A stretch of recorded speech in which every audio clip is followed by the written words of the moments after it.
There are places cursed by oaths, where pain and hatred have merged into every vein of stone, turning space into a living entity, awaiting a call to drag the living into an inescapable void.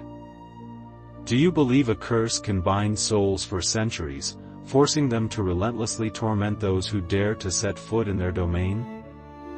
Welcome to Whisper Horror Channel, where we unveil secrets buried in the dark, stories frozen in time. And today, we will embark on the journey of the Dead Walker, a solitary man, tormented by his past, always seeking unresolved injustices to lighten the burden on his soul. Listen carefully, because every echo from underground could be the call of a soul that will never find rest. If you feel a chill, hit like. If you want your friends to experience this fear, share the story. Don't forget to subscribe to the channel and hit the bell to not miss the next horrifying whispers. And comment below, do you believe curses can bind souls forever? Gabriel, the Dead Walker, continued his solitary journey, roaming through the forgotten lands of America. He had no specific itinerary, only followed the call of pain, of unresolved injustices. The memory of his family being possessed and burned to death, with him as the sole survivor, constantly tormented him, urging him to ceaselessly seek trapped souls to lighten the burden on his own. On a gloomy afternoon, as mist began to settle over the deep green hills of Tennessee, Gabriel felt an unusually strong spiritual disturbance. It was an echo of hatred and imprisonment, emanating from a specific location, Bell Witch Cave. This was not just an ordinary cave. Bell Witch Cave was a site famous for the chilling legend of the Bell Witch spirit, who was said to have cursed and tormented the Bell family in the early 19th century, a story that became the haunting obsession of the entire region. A cold and haunting sensation urged Gabriel to go there, as if a colossal debt awaited to be born, a trapped soul crying out for liberation. When Gabriel approached the cave, the air became unusually cold, even though it was midsummer. The wind whistling through the dry trees carried a terrifying stillness. Even before stepping into the cave entrance, he heard strange sounds from within, the dry clatter of falling rocks, faint whispers like stifled prayers, and interspersed within them, the clear, cold cackle of a woman, echoing from deep in the cave even though no one was there. These sounds were not ordinary echoes. They carried a strange hatred and perverse pleasure, like the laughter of someone reigning in the darkness. Gabriel knew that this was not an ordinary cave. This was a cursed place, where a spirit was imprisoning life. Gabriel entered the cave, his flashlight beam only enough to illuminate the rough stone walls and uneven path. The smell of damp earth and cold assailed his senses, mixed with a strange, pungent odor, like burning herbs and decay. As he delved deeper, a strange phenomenon caught his attention. On the stone walls, a strange bluish-purple mold grew densely, emitting a faint, dim glow in the dark. These were not ordinary molds. They seemed to automatically contract slightly as Gabriel approached, as if they were part of a living organism hidden in the dark. When Gabriel shone his flashlight on them, he saw them forming shapes resembling human faces, distorted and pained, as if trapped souls were trying to escape from the stone walls. Gabriel reached out and touched a wall in the cave, where a thick layer of bluish-purple mold lay. Immediately, a cold sensation shot up his arm, and a dark black stain, like a burn, appeared and gradually spread on the stone surface. The stain was not dirt. It was an imprint of hatred, a living proof of pain and eternal imprisonment. Gabriel knew that this was the mark of the Bell Witch spirit, of Kate Batts, who had cursed this place. It was a reminder that everything in Bell Witch Cave was controlled by hatred and vengeance. He knew that, to free the trapped souls, he had to confront the very nature of that hatred, a debt that he, the debt walker, had to bear. He felt a heaviness in his heart. A premonition that this would be one of his most difficult battles. As soon as Gabriel set foot in Bell Witch Cave, he sensed a strong spiritual disturbance. An echo of hatred and imprisonment from deep underground. The small town near the cave also had a gloomy, terrifyingly silent atmosphere. Here, Gabriel stumbled upon a group of 3 amateur paranormal researchers, with whom he felt a faint connection to the cave's energy. The research group included Dr. Elijah Stone, 35 years old. A physicist with disheveled hair and intelligent eyes that also held skepticism. He was originally a rational man, always seeking scientific explanations for all phenomena, but had a special passion for exploring supernatural phenomena with his scientific methods. Elijah believed that ghosts were merely forms of energy yet to be deciphered by science. Sophia Reid, 30 years old, was a historian with a burning passion for local history and folklore. She was the one who found ancient stories about the Bell Witch and persuaded Elijah and Caleb to go to the cave. Caleb White, 28 years old, was a technology expert. With a full set of filming and recording equipment using the latest technology. He always maintained a calm demeanor, believing that technology could record everything. The 3 of them had come to Bell Witch Cave with the purpose of making a serious documentary about the Bell Witch legend, hoping to record evidence of the spirit's existence. As the group entered the cave with all their equipment, the air became heavy and damp. The pungent smell of decaying earth and mold assailed their senses, mixed with a strange, pungent odor, like burning herbs and decay. Caleb turned on his camcorder, Liam put on his headphones to check the audio, Sophia and Elijah held flashlights, exploring the pathways. They tried to maintain a professional demeanor, but a chilling sensation enveloped them. As soon as the group delved deeper into the cave, all of Caleb's electronic devices inexplicably malfunctioned severely. His camcorder was completely distorted, its screen flickering with chaotic images, unable to record. The audio recorder only picked up static and piercing hisses, no clear sounds whatsoever. Their phone batteries rapidly drained for no apparent reason, dropping from 100% to 0% in just a few minutes. Elijah tried to check the circuits, but he found no technical errors. He knew that this was not an ordinary malfunction. It was an interference, something invisible manipulating their technology. As the group struggled with their equipment, Sophia, who was leading the way, began to hear a woman's voice whispering from deep within the cave. It wasn't a terrifying ghostly voice, but a gentle, mesmerizing voice, as if telling a fairy tale. The voice called her name, spoke of buried secrets, of peace and liberation. Sophia felt strongly drawn, not wanting to leave. As if an invisible force was pulling her deeper into the darkness. She tried to tell Elijah and Caleb, but they heard nothing, their eyes still fixed on the malfunctioning equipment. Elijah, who was rational and believed in science, began to see things he couldn't explain. He saw blurry images of an old farming family, living in the cave, talking, laughing. Then suddenly, they were attacked by an invisible entity, indistinct in form.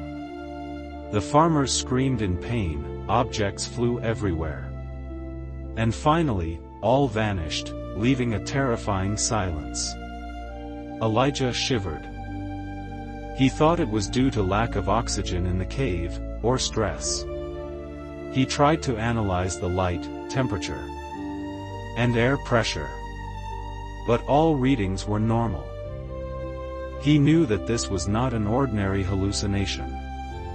The image was too vivid, too real. Caleb, the technology expert, tried to take photos and videos to record what was happening. But as soon as he aimed his lens at where Sophia heard voices or Elijah saw illusions, the camcorder screen was completely distorted, only displaying tiny golden dust particles floating in the air, shimmering eerily. He couldn't record anything. A sense of helplessness enveloped him. His technology, which he trusted absolutely, was now useless against an invisible force. When the group tried to leave the cave, they realized they were lost. Familiar pathways seemed to have changed. Stalactites and stalagmites seemed to shift positions, creating new paths that didn't exist before, or blocking exits. They walked back and forth in the dark tunnels, but always returned to the exact same starting point. The space in the cave seemed to be distorted, manipulated by an invisible will. The bluish-purple mold on the cave walls now glowed more intensely, and the human-like figures in the mold became clearer, their eyes hollow, staring blankly at them, like prisoners trapped in this very space. Extreme fear enveloped the research group. They knew that they were trapped in a spatial labyrinth, imprisoned by something ancient and malevolent. Bell Witch Cave, a labyrinth of rock and darkness, had become an invisible prison holding the amateur paranormal research group. Malfunctioning equipment, mesmerizing voices, past illusions, and distorted space had pushed Elijah, Sophia, and Caleb to the brink of mental collapse. Even after escaping the cave, the haunting still clung to them, permeating every aspect of their lives, not just psychologically, but even their spatial perception. Sophia, the historian with a sensitive soul, was the first to be clearly affected. She began to experience localized amnesia. There were short periods, a few hours, when she couldn't remember what she had done, where she had gone.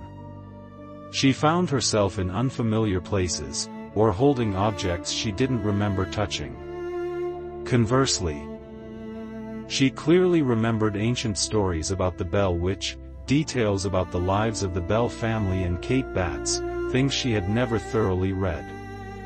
These memories were terrifyingly vivid, as if they were implanted into her mind, gradually replacing her own memories. The space around Sophia also began to change terrifyingly. Objects in her house inexplicably shifted positions. The chair she had just sat on suddenly lay in the corner of the room. Books on the shelf automatically fell to the floor. And the most chilling thing was that the corners of the room seemed slightly distorted. Walls were no longer square. Straight lines became warped, making the space appear distorted and disorienting. She felt as if her house was becoming part of the cave labyrinth, a space manipulated by something invisible. She tried to rearrange furniture, but the next morning, it was back in the same position. Or even a stranger one. Caleb, the technology expert, who was normally calm and rational, began to exhibit self-harming behaviors. He automatically smashed mirrors in his house. Each time he looked in a mirror, he saw the image of a distorted female phantom, her face full of hatred, staring at him from the other side of the glass. That fear made it unbearable for him. He frequently scratched his own skin when no one was looking, leaving deep marks on his arms, as if trying to ward off something clinging to his body. He often locked himself in a dark room, not wanting to go outside, afraid of light and what might lurk within. He was a prisoner in his own fear. Elijah, the physicist, who once believed in science, could not escape the haunting either. He continuously had vivid, chilling nightmares. He dreamed of being imprisoned in a dark, cold space, with constantly shifting stone walls, forming an inescapable labyrinth. He heard a woman's cackle and a child's cry from deep within the labyrinth. The cry echoed, piercing straight into his mind. He tried to escape, but every path led him back to the starting point. The dream was so real that upon waking, he felt his entire body aching. And the cackle still echoed in his ears. Not only Elijah, but Sophia and Caleb also dreamed the same dream of the labyrinth and imprisonment. They looked at each other, their eyes wide with fright. They knew that this was not just a dream. This was an intrusion, a collective manipulation, a curse pulling them into a spiritual space from which they could not escape. The labyrinth did not only exist in dreams, but it was becoming part of reality, of their very lives. The bluish-purple mold from Bell-Witch Cave now began to grow on the walls of Elijah's, Sophia's, and Caleb's homes, emitting a faint light and a strange scent, like a mark of imprisonment. The dreams of the labyrinth ceaselessly haunted them. And Kate Batts's haunting had transformed their living spaces into part of the curse. The symptoms grew more severe, affecting not only their minds, but also their senses and surroundings directly. Whispers from the cave now echoed everywhere in Sophia's house. Not just from room corners or the air. The whispers also came from places with no clear sound source, from inside the floor drain, from inside a closed wardrobe, and sometimes, more chillingly, from her own throat. The whispers were no longer gentle and mesmerizing as before, but gradually became distorted, deep and muffled. Like a voice from a deep pit, an abyss of hatred. They repeated unintelligible words. But Sophia sensed a haunting presence, an invitation to madness. Elijah, the physicist, who once believed in science, now faced a reality that defied all laws of physics. Caleb's eyes, the technology experts, sometimes became empty, lifeless. And he stared terrifyingly at those around him, as if another spirit was looking through his eyes. Sometimes, in the dark, his eyes emitted a faint bluish-purple glow. Exactly the color of the mold in the cave.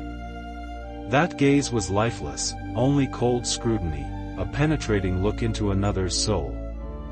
Chloe, who was often near Caleb, felt a chill run down her spine each time that gaze fell upon her. The haunting did not stop at voices or gazes. Elijah began to see the blurry figure of a woman in a black cloak, standing in the corner of his room. It was the figure of Kate Batts, indistinct, but full of hatred. She waved to him, not with a friendly gesture, but with a ghostly compulsion, wanting him to go to the cave.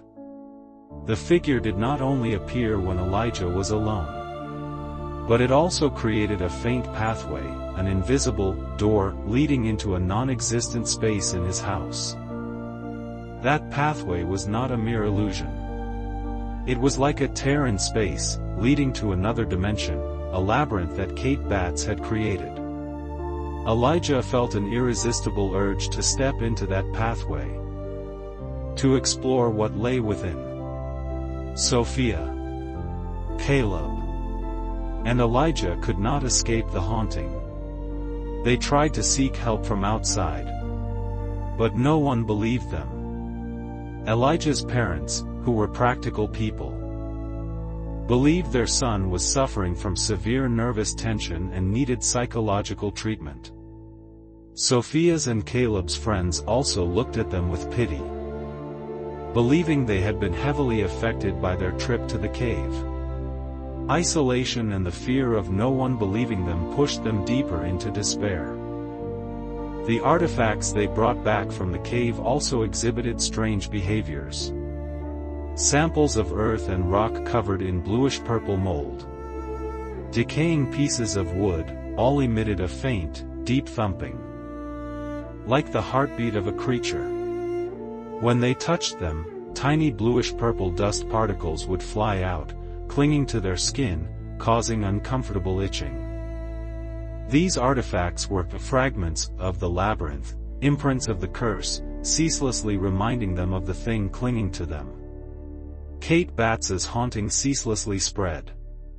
Not only in Sophia's, Elijah's, and Caleb's homes, but also throughout the area surrounding Bell Witch Cave.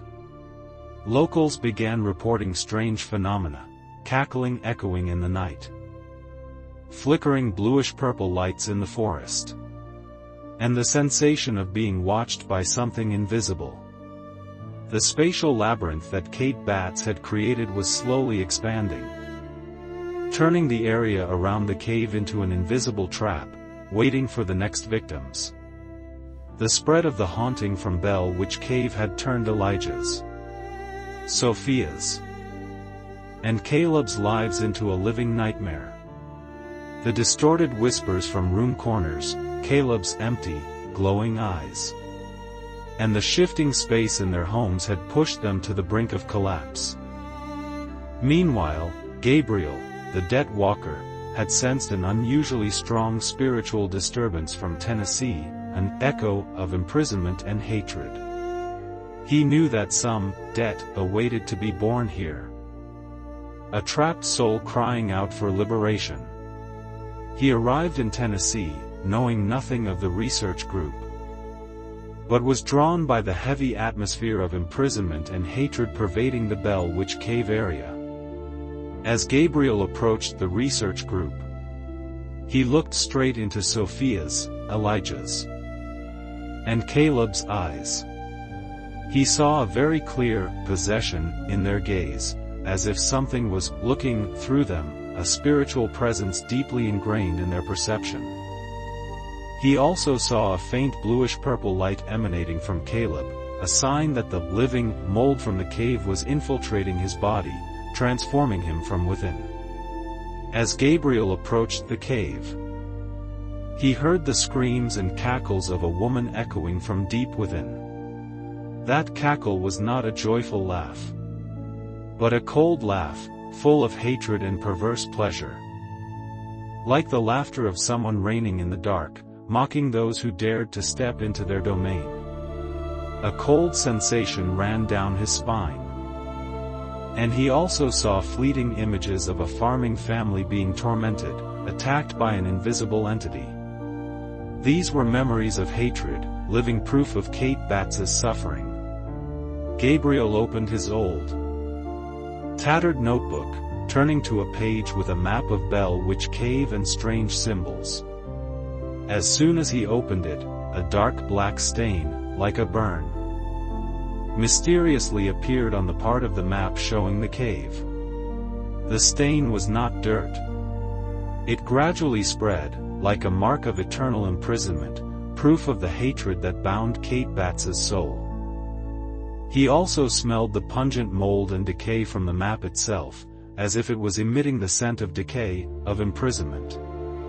While Gabriel investigated, he sensed the presence of something that had been trapped here for a very long time. He sought out old records of the area, articles, and whispered stories from the descendants of the Bell family.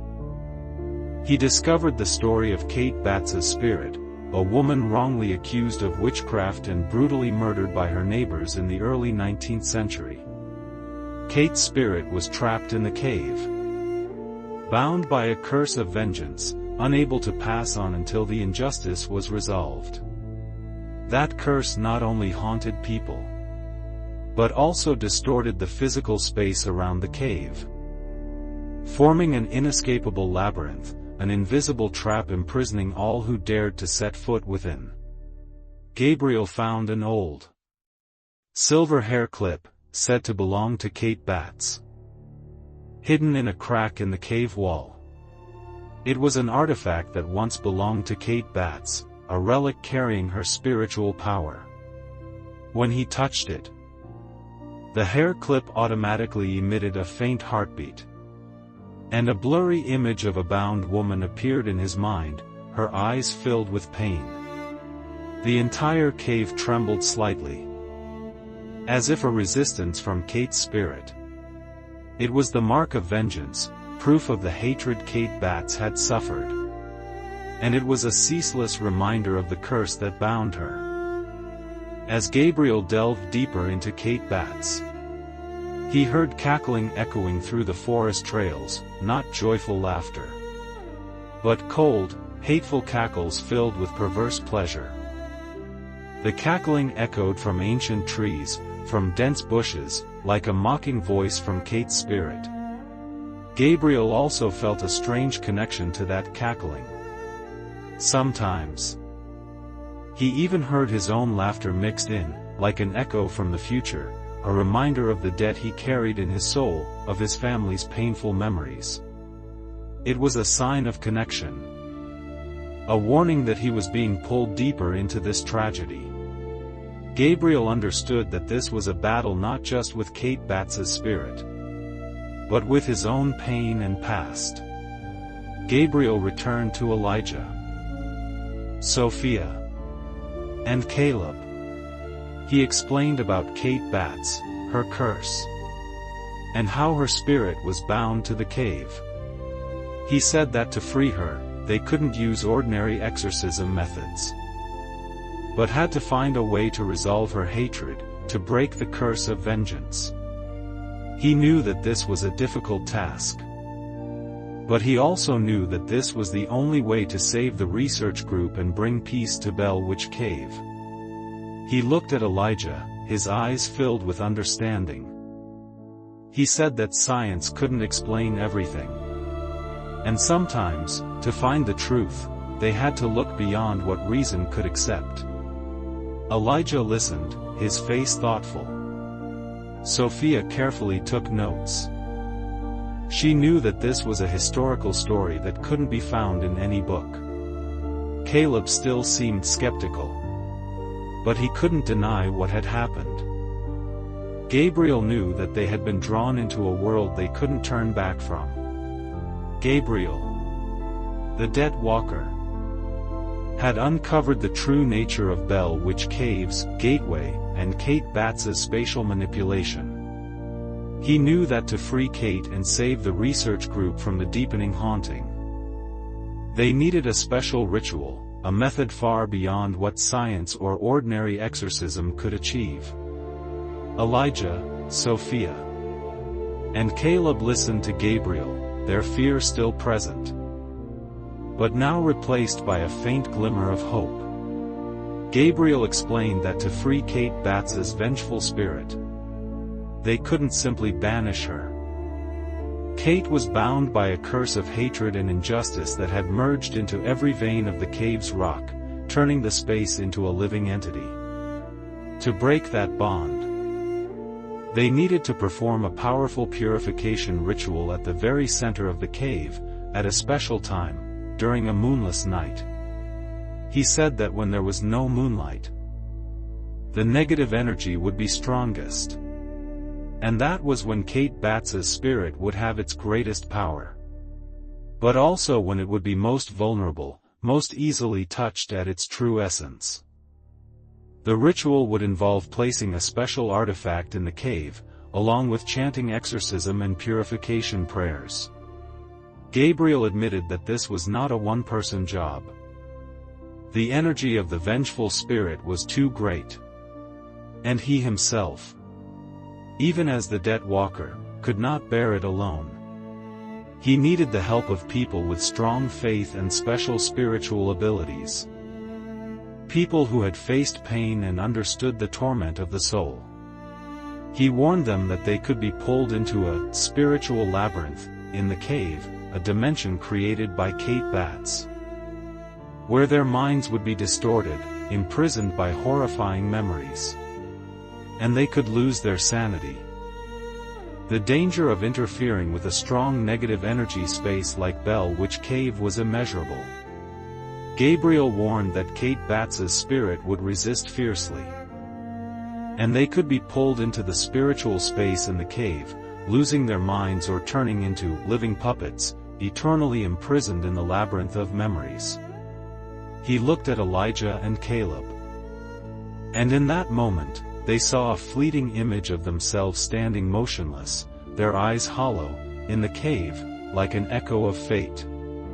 It was an illusion transmitted directly into their minds. A cold warning of the price to pay. To emphasize the danger and the burden of this mission, Gabriel revealed a tragic detail from his own past. He had once tried to help another person in a haunted cave in Kentucky years ago. That person was a young archaeologist, haunted by the spirit of an unjustly buried Native American in that cave. Gabriel had tried to perform a purification ritual, but failed. That archaeologist had been completely possessed by the spirit and could not be saved. That person had disappeared, becoming a living puppet, a part of the labyrinth of memories in the cave. The scar on Gabriel's hand was not only proof of the battle with his family, but also proof of that painful failure. A scar reminding him of the price of intervention. He did not want that to happen to Elijah, Sophia, and Caleb.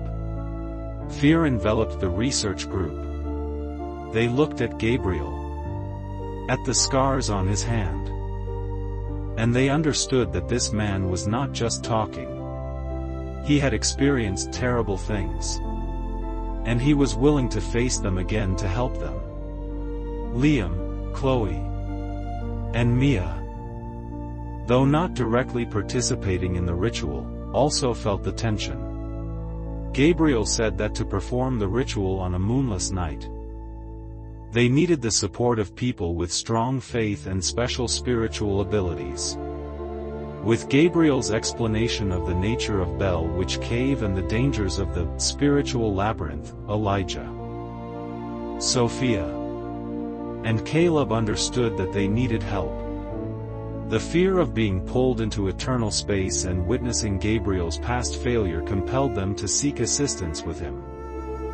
Gabriel said they needed 3 special ascetics, people who had experienced traumatic events related to haunting and possession and decided to live in secluded, little-known churches to find peace. These individuals, having faced darkness and carrying their own scars, would have enough faith and spiritual ability to bear this debt with him. Their journey began. Gabriel led the way. He did not use maps or GPS devices, but followed a special kind of intuition, a sense of spiritual hotspots across America. He knew that each trapped soul would emit a unique frequency, and he could sense those frequencies. The research group followed him, with Caleb's full filming equipment. But this time not for making a film, but for seeking hope. The first ascetic Gabriel sought was Annabelle, a nun about 60 years old, with silver hair and tired eyes that held a deep sadness. Annabelle was once a dedicated, respected nun. However, her family had been haunted by a vengeful spirit after a wrongful accusation she could not resolve. She had witnessed her loved ones die in extreme agony, tormented by an invisible entity that she helplessly watched. After losing everything, Annabelle abandoned everything, living reclusively in an ancient, dilapidated church in the mountains of Vermont, a remote and forgotten place. She had sworn never to step out and interfere with the supernatural world again, only wanting to find peace for herself in solitary prayers. When Gabriel and the research group arrived at Annabelle's church, they found her sitting and praying in a cold room, lit only by the flickering light of a candle. Gabriel said little, just looked straight at Annabelle. The cackle of Kate bats, which the research group had still heard since being haunted, suddenly echoed faintly in the air, like a reminder of what awaited them in Bell Witch Cave. Gabriel explained Elijah's, Sophia's, and Caleb's condition, about Kate Bats's curse. Annabelle listened, her face expressionless. Initially, Annabelle refused immediately. Her voice was cold and decisive. "I have lost too much. I have paid too high a price. I no longer want to face darkness. I only want to find peace for myself." She said that the battle with Kate Bats's vengeful spirit was too great, and she did not want to drag anyone else into that tragedy. Elijah, Sophia, and Caleb looked at Annabelle, sensing the deep pain in her words. As Gabriel tried to approach Annabelle's church, a strange phenomenon occurred. An invisible wall seemed to surround the church, preventing Gabriel from entering. It was not a physical barrier, but an invisible energy field, pushing Gabriel back each time he tried to step forward. It was the wall of fear, of rejection, created by Annabelle's own will. Gabriel understood that this was a test, a refusal not only from Annabelle, but from all who had ever been haunted. Gabriel did not persuade with words. He simply approached the invisible wall, his gaunt hand gently touching an item left outside the church, an old, faded shawl, embroidered with a blurred religious symbol. Immediately, Annabelle, sitting in the church, suddenly convulsed violently, her eyes wide, glazed. She relived the horrifying memories of her family's deaths, faces contorted in pain, haunted by an invisible entity. The screams of her loved ones echoed in her mind, the crashing of objects, the acrid smell of fire. She was reliving that tragic moment. As Annabelle gradually calmed down, Gabriel gently pulled up her sleeve. On her neck, a clear, dark red scar shaped like a constricted collar appeared. It was not a physical wound from impact, but a mark, a scar of haunting, of the pain the spirit had caused. "This scar is proof, Annabelle," Gabriel whispered, his voice deep with sorrow. "Your pain is still there, never released. You cannot run forever from your past." It was vivid proof that Annabelle's pain was still there, never fully released. And it was still clinging to her. From underground, Gabriel and Annabelle heard faint whispers, like laments of trapped souls. Annabelle looked at her scar, then at Gabriel, her eyes gleaming with a faint glimmer of hope. Perhaps, this was an opportunity for her not only to help others, but also to find peace for herself. With Annabelle's painful acceptance, Gabriel and the research group continued their journey to find the second ascetic, Robert. Gabriel did not explain much about Robert, only saying that he too was a soul trapped in his own past. They left the arid mountains of Arizona, driving thousands of miles southwest, towards the vast and desolate Arizona desert, where dry, silent air pervaded. The monastery where Robert lived in seclusion was an ancient stone structure, standing alone in the barren desert, covered in sand and the dust of time. This place was once a bustling religious center, but now it was completely forgotten, leaving only crumbling walls and terrifying silence. As soon as Gabriel and the research group approached the monastery, a heavy, gloomy atmosphere enveloped them. All of Caleb's electronic devices began to malfunction, camcorder image distortion, microphone picking up shrill, inexplicable static, phone batteries plummeting. Occasionally, they heard faint, mournful screams echoing from the empty rooms of the monastery, like the echoes of trapped souls. Clearly, this place was also heavily haunted, no different from Bell Witch Cave or the old house in Salem. More terrifyingly, the church bells. Although no one was there, the monastery's large bell automatically rang, but off rhythm, without any pattern. The bells echoed in the silent desert air, sometimes fast, sometimes slow, sometimes loud, sometimes faint, like a death knell, a chaotic melody of madness and despair. Robert lived in fear, self-imprisoned in the dilapidated monastery, not daring to face the outside world, believing that everything around him was cursed. Robert, about 55 years old, was a gaunt man with dark circles under his eyes and a haggard expression. He was once a scholar who researched ancient rituals and magic, a man with profound knowledge of the mystical world. However, in a failed ritual years ago, he made a terrible mistake. Instead of seeking knowledge, he accidentally released a malevolent entity, something that destroyed his entire town, causing countless residents to die in agony. Guilt gnawed at Robert, making him abandon all research, living in seclusion in this forgotten monastery. He believed that he himself was a magnet for evil, that his presence would only bring more suffering to those around him. He had chosen isolation to protect the world from himself, believing that solitude was a fitting punishment for his mistake. When Gabriel explained Elijah's, Sophia's, and Caleb's condition, about the haunting of Bell Witch Cave and his necessity in the purification ritual, Robert flatly refused to help. His voice was weak, but firm. No, I cannot. The power of the vengeful spirit is too great. I made a terrible mistake once already. I do not want to repeat it.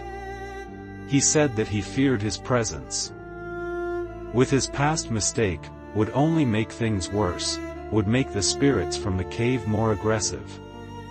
And he did not want anyone else to pay for his weakness. He only wanted to be left alone, to live in his own repentance. Elijah, Sophia, and Caleb looked at Robert, sensing the deep fear in his words. Gabriel did not say many words. He simply looked straight at Robert, his eyes completely non-judgmental, only showing understanding. Gabriel approached, gently touching Robert's arm. Immediately, Robert shivered. He saw horrifying images flash in his mind. The moment the malevolent entity was released, the panicked faces of his townspeople, their screams as they were swallowed by darkness, and finally the silence of death.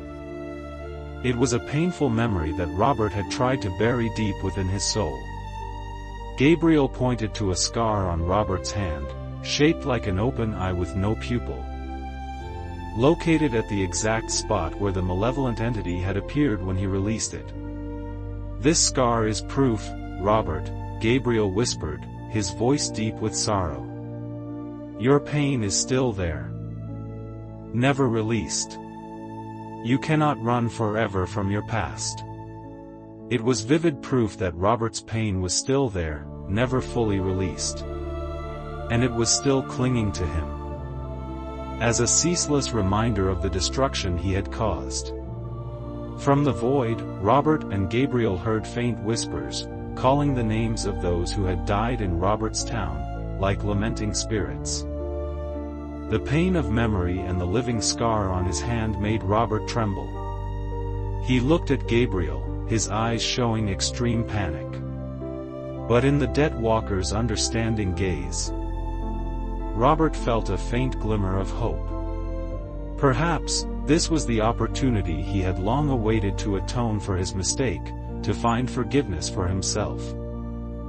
The faint screams from the empty rooms of the monastery seemed to become clearer, like souls waiting for release.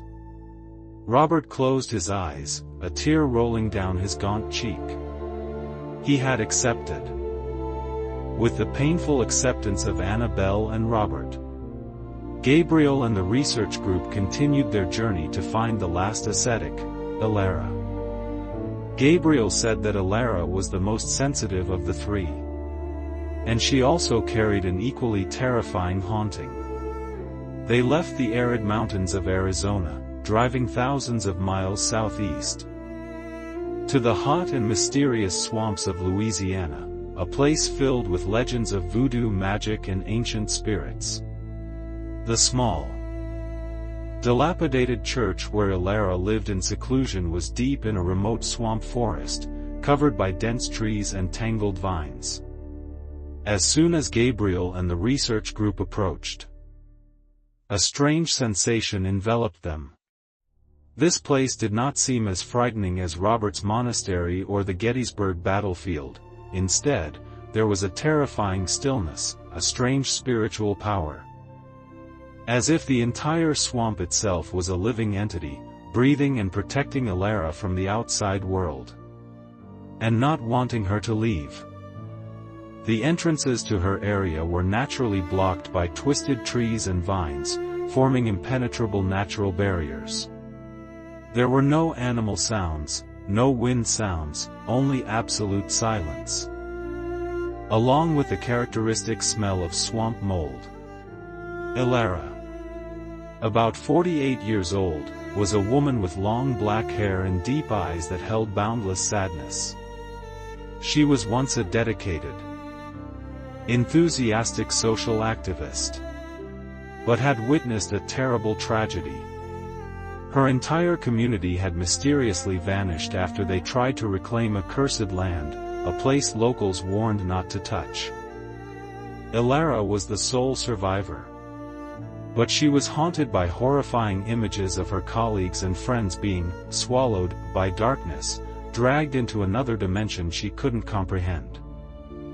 She believed that only isolation was the only way to survive, not to be drawn into supernatural forces beyond human control.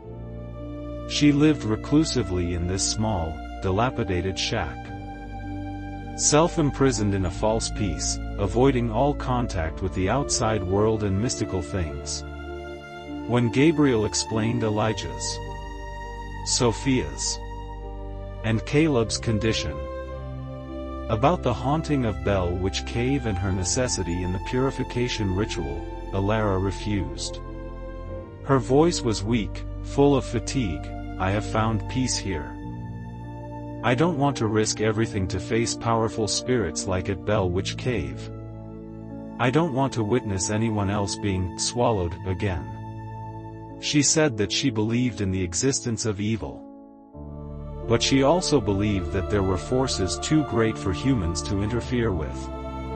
She only wanted to be left alone, to live the rest of her life in tranquility. Gabriel and Alara heard whispers from the swamp, like trapped voices, ceaseless laments of souls imprisoned in the mud. Gabriel, with the patience of the dead walker, did not try to force her. He simply looked straight at Alara, his eyes completely non-judgmental, only showing understanding. Gabriel approached Alara, gently touching her arm. Immediately, Alara shivered. She saw horrifying images flash in her mind, the moment her community vanished, the panicked faces of her colleagues, their screams as they were swallowed by darkness. She was reliving that tragic moment, pain and helplessness surging. Gabriel pointed to faint scars on Alara's skin, resembling twisted curves, as if objects around her had once been distorted and swallowed everything. "These scars are proof, Alara," Gabriel whispered, his voice deep with sorrow. "Your fear is still there, never released. You cannot run forever from your past. This piece is merely false." It was vivid proof that Alara's pain was still there, never fully released. And it was still clinging to her, as a ceaseless reminder of the destruction she had witnessed. From the swamp, Gabriel also heard faint cries for help, like echoes of souls waiting for release. The pain of memory and the living scars on her skin made Alara tremble. She looked at Gabriel, her eyes showing despair. But in the dead walker's understanding gaze, Alara felt a faint glimmer of hope. Perhaps, this was the opportunity she had long awaited to atone for her mistake, to find forgiveness for herself, and to help other trapped souls find their way back. The wind whistled through the swamp trees, like echoes of souls waiting for release. Alara closed her eyes, a tear rolling down her gaunt cheek. She had accepted. With the painful acceptance of Annabelle and Robert, Gabriel and the research group continued their journey to find the last ascetic, Alara. Gabriel said that Alara was the most sensitive of the three, and she also carried an equally terrifying haunting.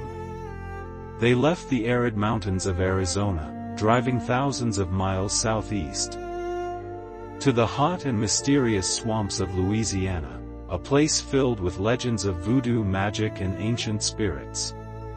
The small, dilapidated church where Alara lived in seclusion was deep in a remote swamp forest, covered by dense trees and tangled vines.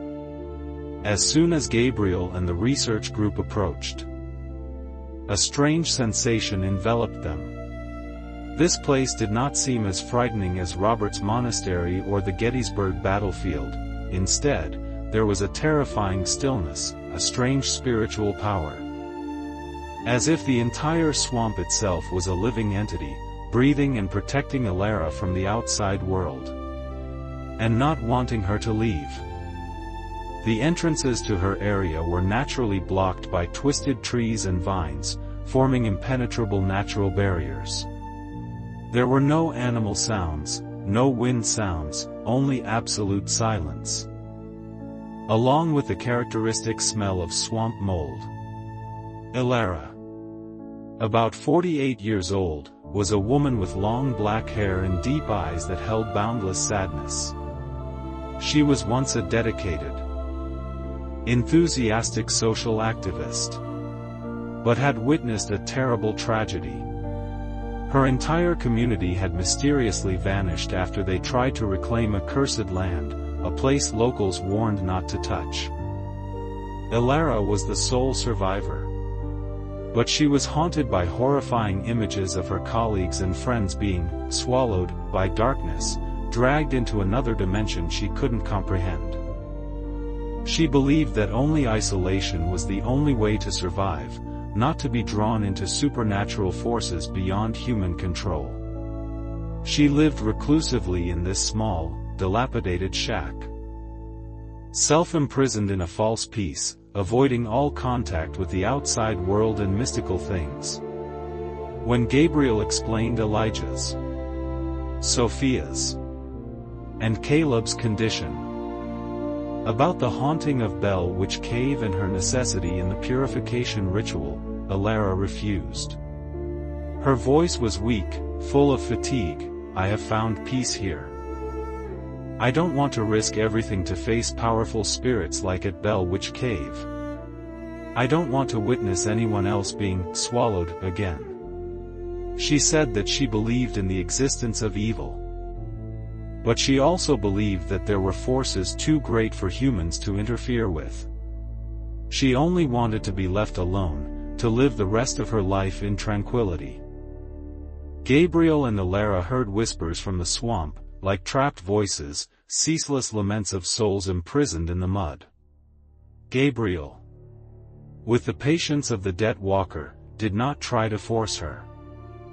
He simply looked straight at Alara, his eyes completely non-judgmental, only showing understanding. Gabriel approached Alara, gently touching her arm. Immediately, Alara shivered. She saw horrifying images flash in her mind, the moment her community vanished, the panicked faces of her colleagues, their screams as they were swallowed by darkness. She was reliving that tragic moment, pain and helplessness surging. Gabriel pointed to faint scars on Alara's skin, resembling twisted curves, as if objects around her had once been distorted and swallowed everything. "These scars are proof, Alara," Gabriel whispered, his voice deep with sorrow. "Your fear is still there, never released. You cannot run forever from your past. This piece is merely false." It was vivid proof that Alara's pain was still there, never fully released. And it was still clinging to her, as a ceaseless reminder of the destruction she had witnessed. From the swamp, Gabriel also heard faint cries for help, like echoes of souls waiting for release. The pain of memory and the living scars on her skin made Alara tremble. She looked at Gabriel, her eyes showing despair. But in the dead walker's understanding gaze, Alara felt a faint glimmer of hope. Perhaps, this was the opportunity she had long awaited to atone for her mistake, to find forgiveness for herself, and to help other trapped souls find their way back. The wind whistled through the swamp trees, like echoes of souls waiting for release. Alara closed her eyes, a tear rolling down her gaunt cheek. She had accepted, with the forced but resolute alliance. Gabriel and the three ascetics, along with the research group, returned to Bell Witch Cave on a moonless night, the time when negative energy was strongest. They knew that this was the final battle to free Kate Batts' spirit and the souls trapped in the labyrinth of the curse. As they stepped in, the cave seemed to come alive more fiercely than ever. Falling rocks, whispers, cackles echoed everywhere, more intensely, more brutally, as if the entire area was exploding in an eternal battle. Stalactites and stalagmites seemed to stretch out, trying to touch them, distorting physical space, creating new paths that didn't exist, shifting stone walls blocking their way. The pungent smell of bluish-purple mold and damp earth was more intense than ever, making the air stifling and toxic. Kate Batts' spirit clearly materialized. No longer just a blurry female phantom, but a powerful entity, enveloped by a wall of dark energy, formed from centuries of accumulated hatred and fury.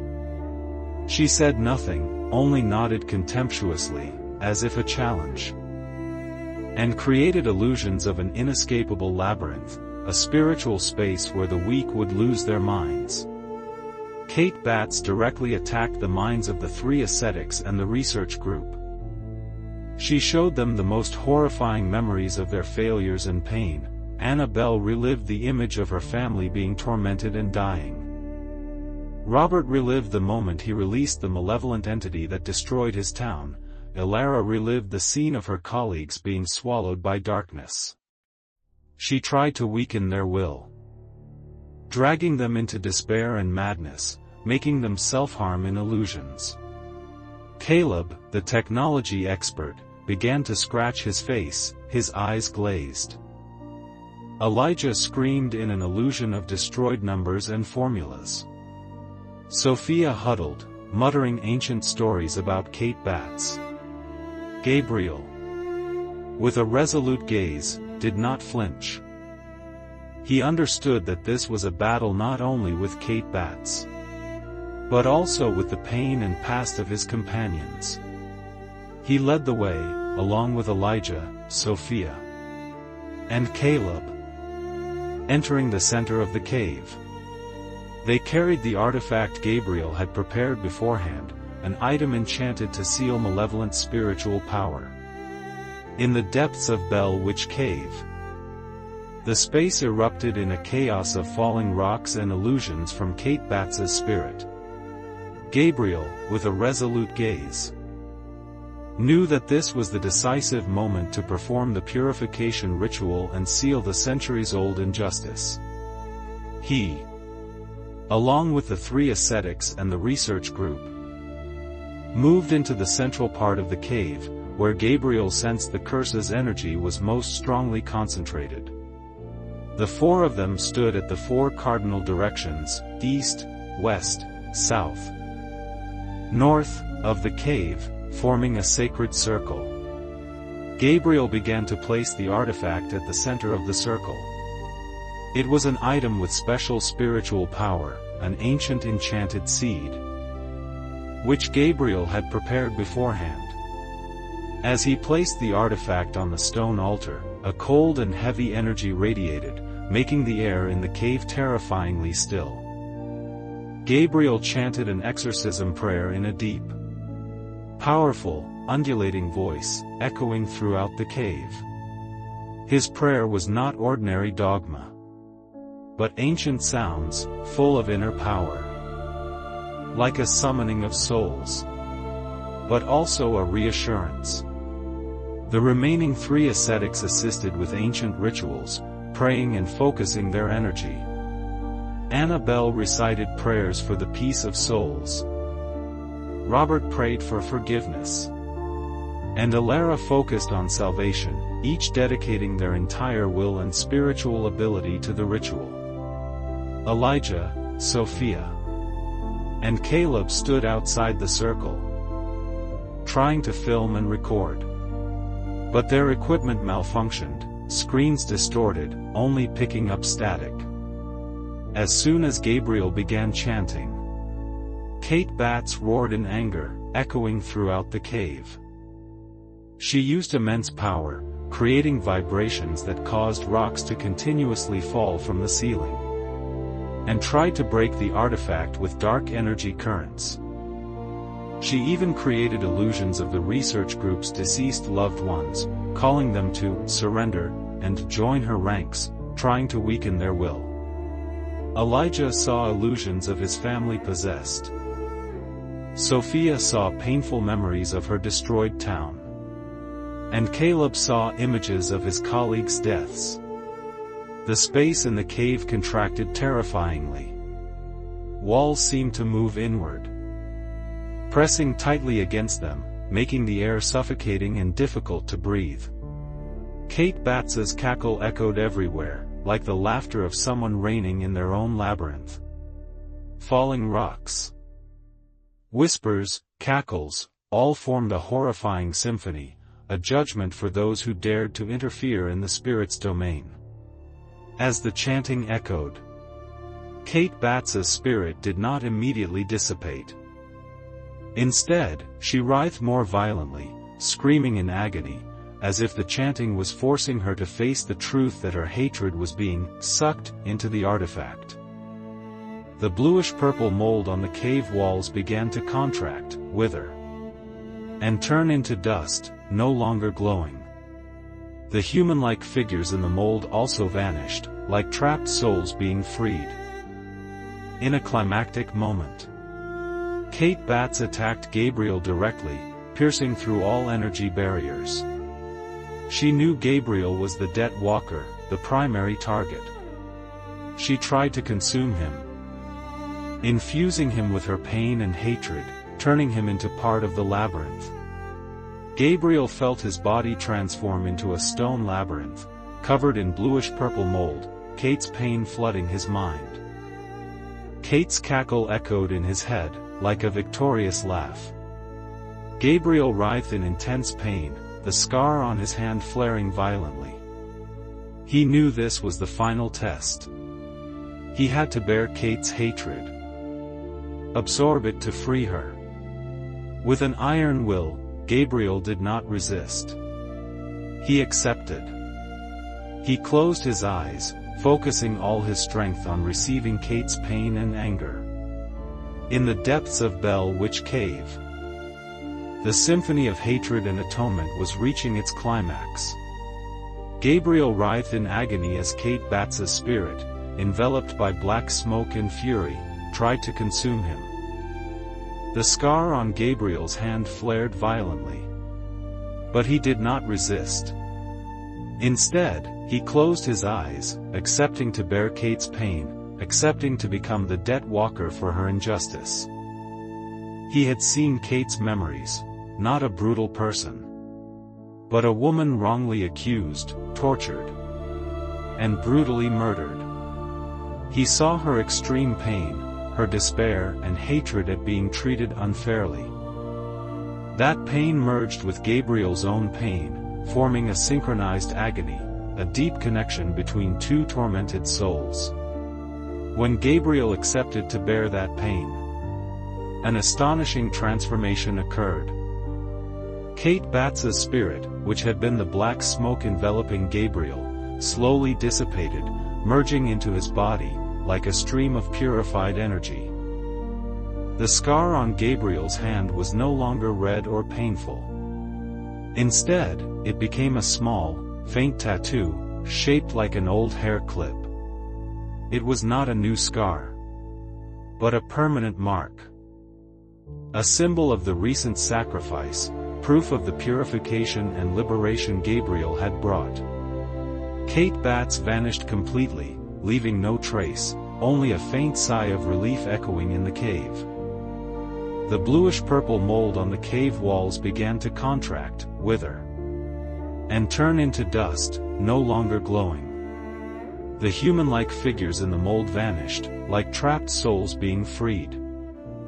The cave returned to its original stillness, the air cleaner, as if a colossal burden had been lifted. Gabriel sighed with relief, a long breath of exhaustion, but also filled with serenity. He had successfully borne a colossal debt, a debt of injustice and hatred. Elijah, Sophia, and Caleb, standing inside the ritual circle, watched the scene in astonishment. They were completely conscious, no longer having nightmares or memory loss. The bruises and marks on their bodies disappeared, as if they had never existed. They felt reborn, a huge burden lifted. A new life awaiting them. The memories of the horrors that had occurred in the cave flooded back clearly. But now they no longer carried extreme fear, but understanding. They looked at Gabriel.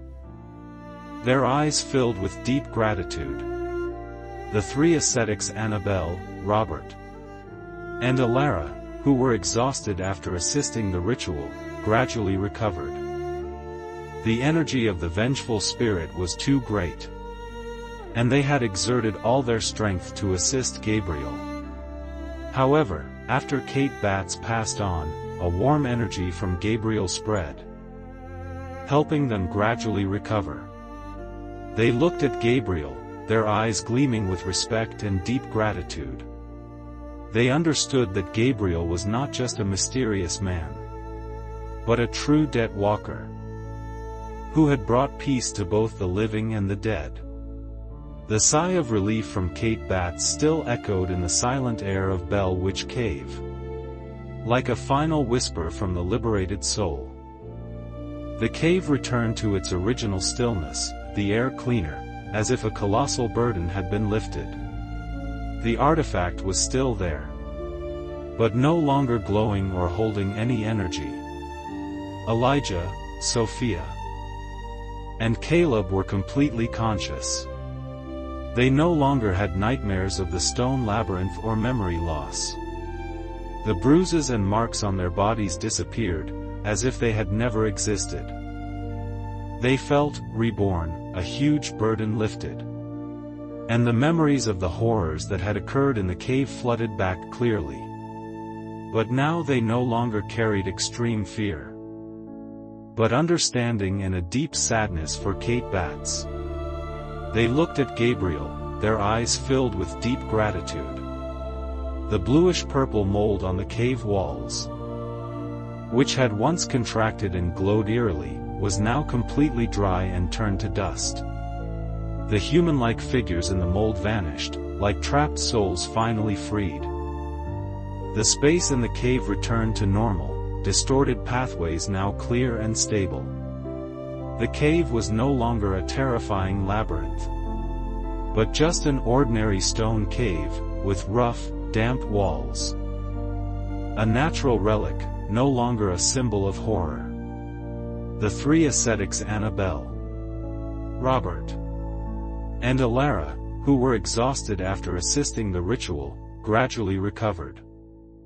The energy of the vengeful spirit was too great, and they had exerted all their strength to assist Gabriel. However, after Kate Batts passed on, a warm energy from Gabriel spread, helping them gradually recover.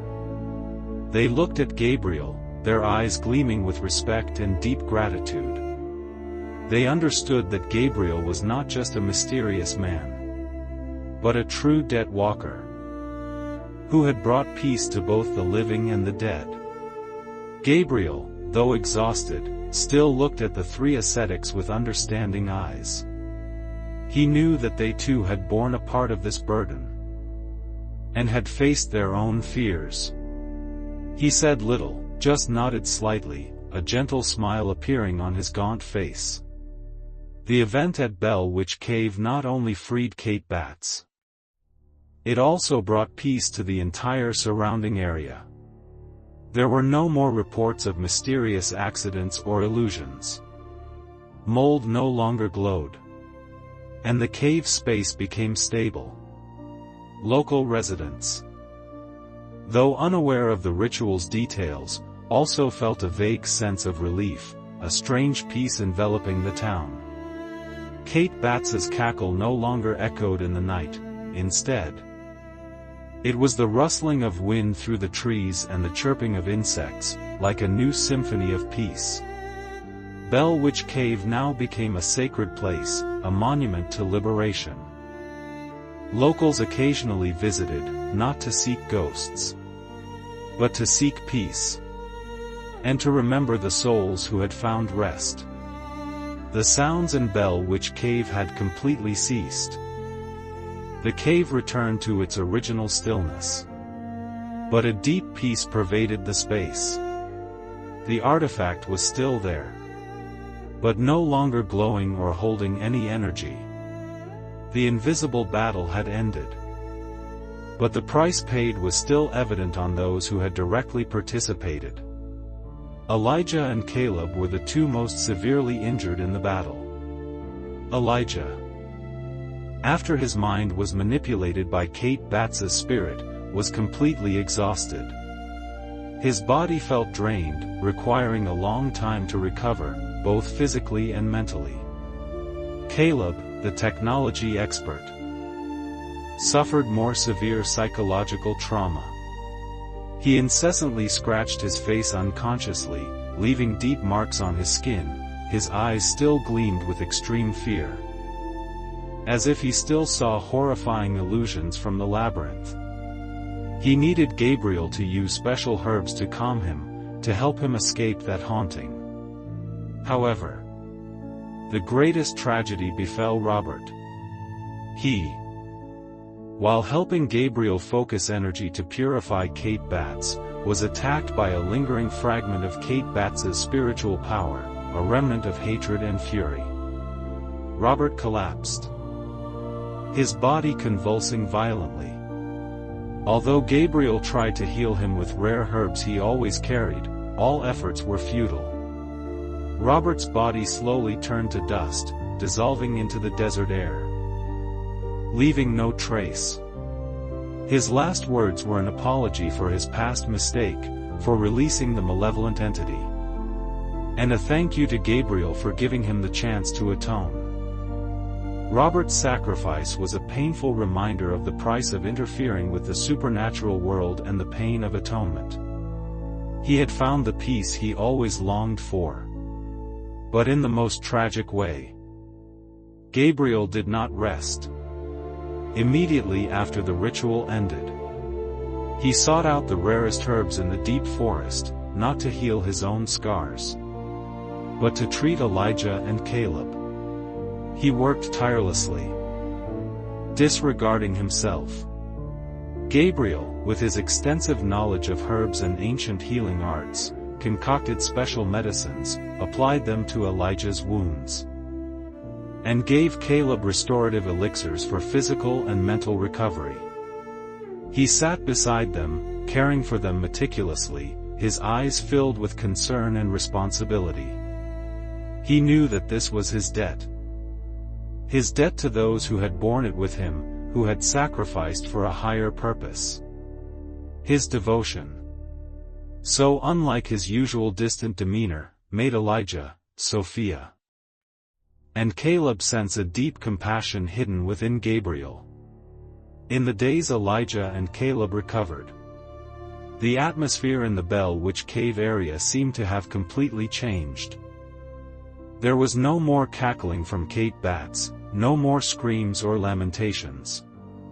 Only the rustling of wind through the trees and the chirping of insects, like a new symphony of peace. This was a silent victory, a peace bought with blood and sacrifice. Sophia, with the instinct of a historian, carefully recorded everything that had happened, from the ritual to Robert's death, as a remembrance of the horrifying truth and great sacrifice. She knew that this story needed to be told, not to frighten, but to warn and to honor. After many weeks of Gabriel's devoted care with rare herbs and ancient methods, Elijah and Caleb gradually recovered. Elijah, though still pale, could walk normally, and his spirit was completely freed from the haunting of the spatial labyrinth. Caleb, though the scratches on his face were still there, his eyes no longer held extreme fear or lifeless emptiness.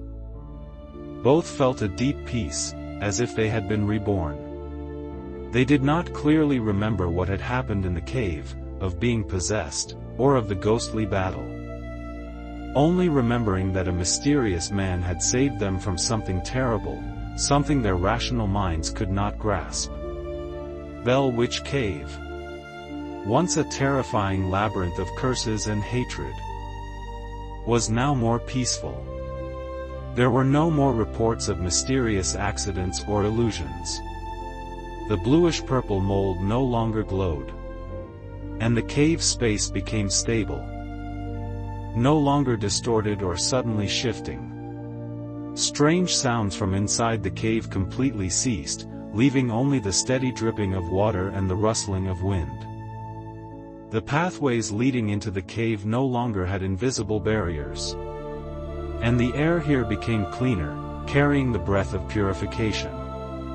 Bell Witch Cave now became simply an ordinary cave, with rough, damp walls, a natural relic, no longer a symbol of horror.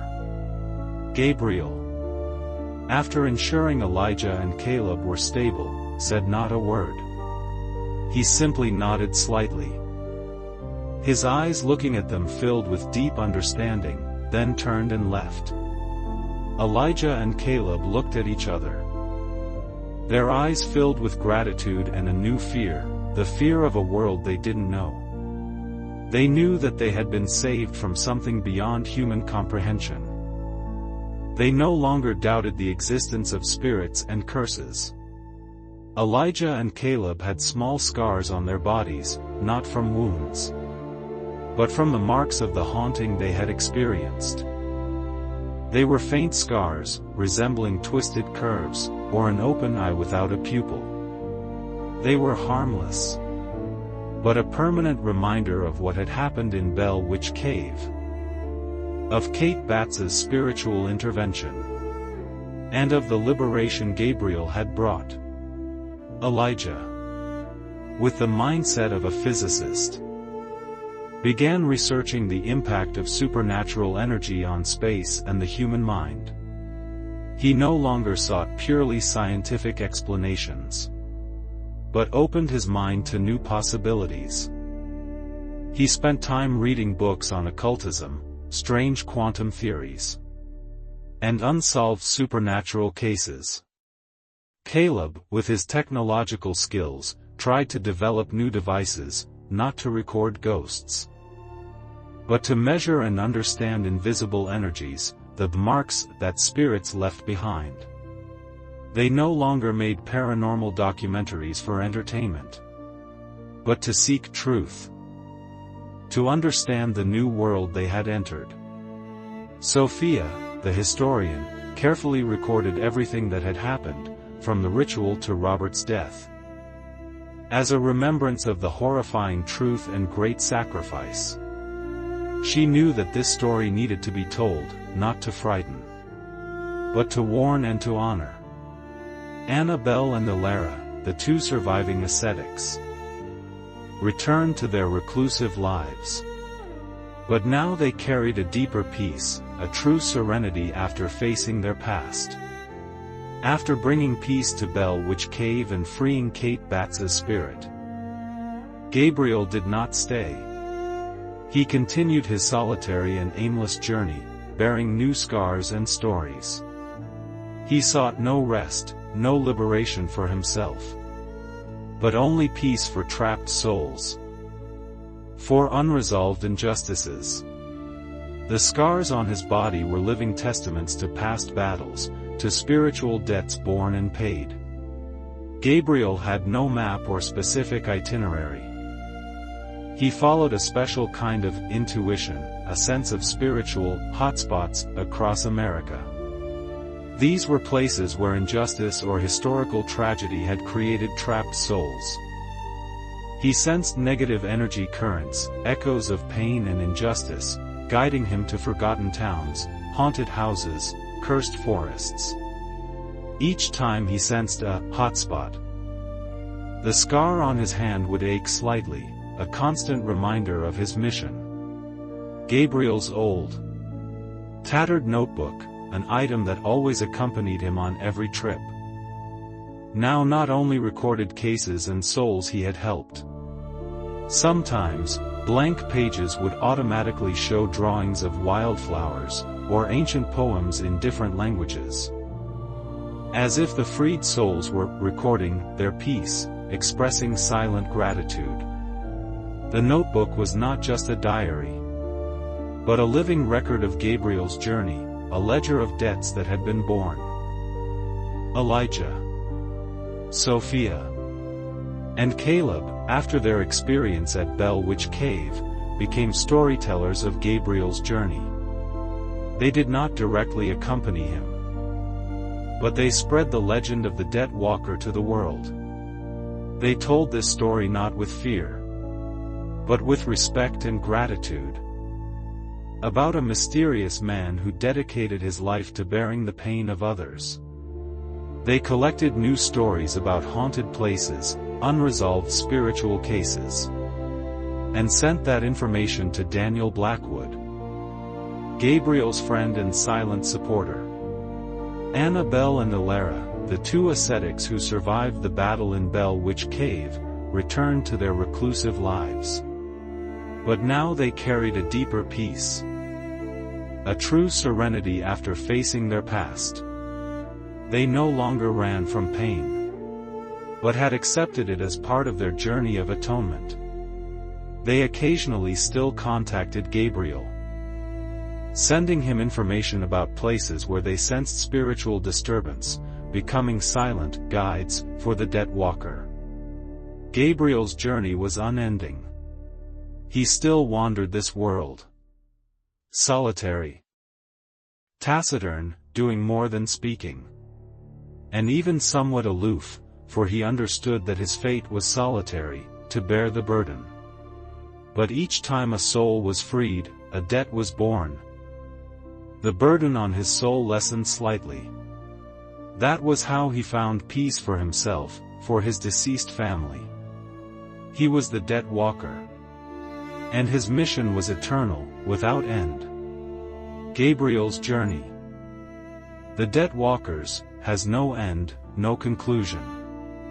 He seeks no liberation for himself, but peace for trapped souls, for unresolved injustices.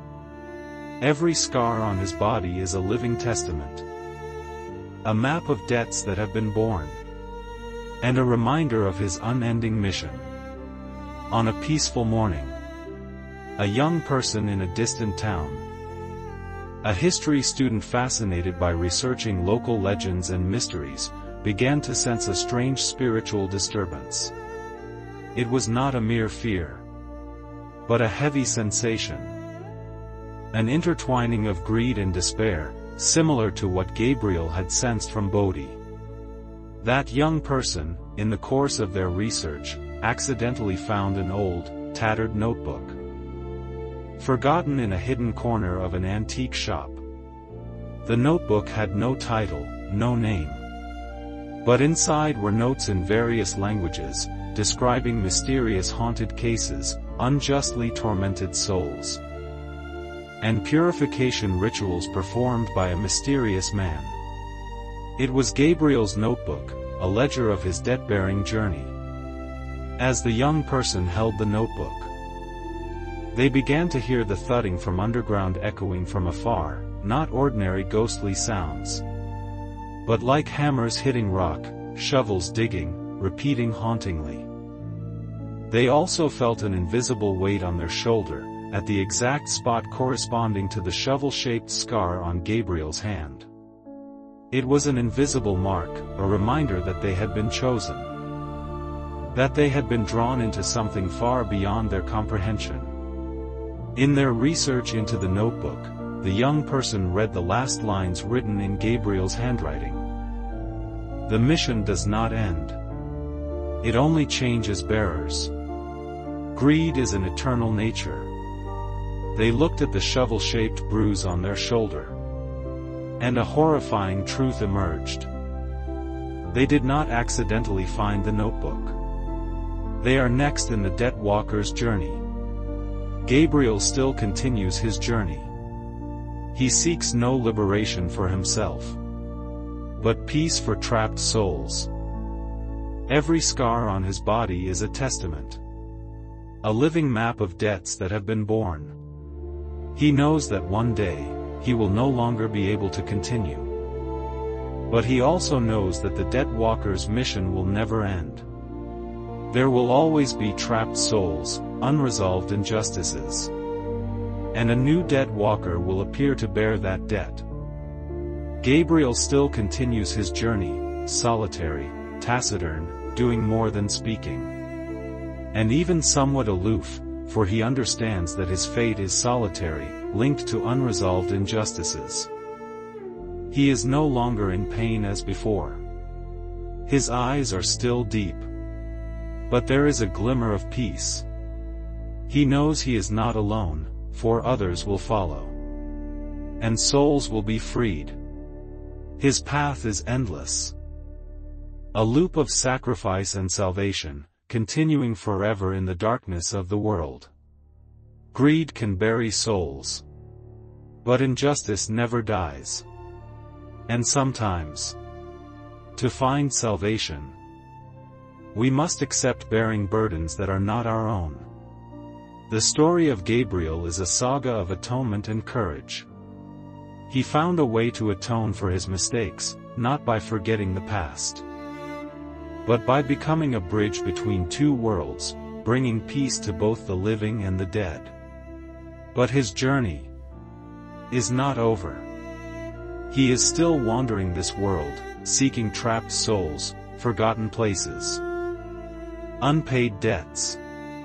And perhaps, right now, he is somewhere near you, waiting to help another soul find peace. Listen carefully, because sometimes, the greatest help comes from those who carry the deepest scars.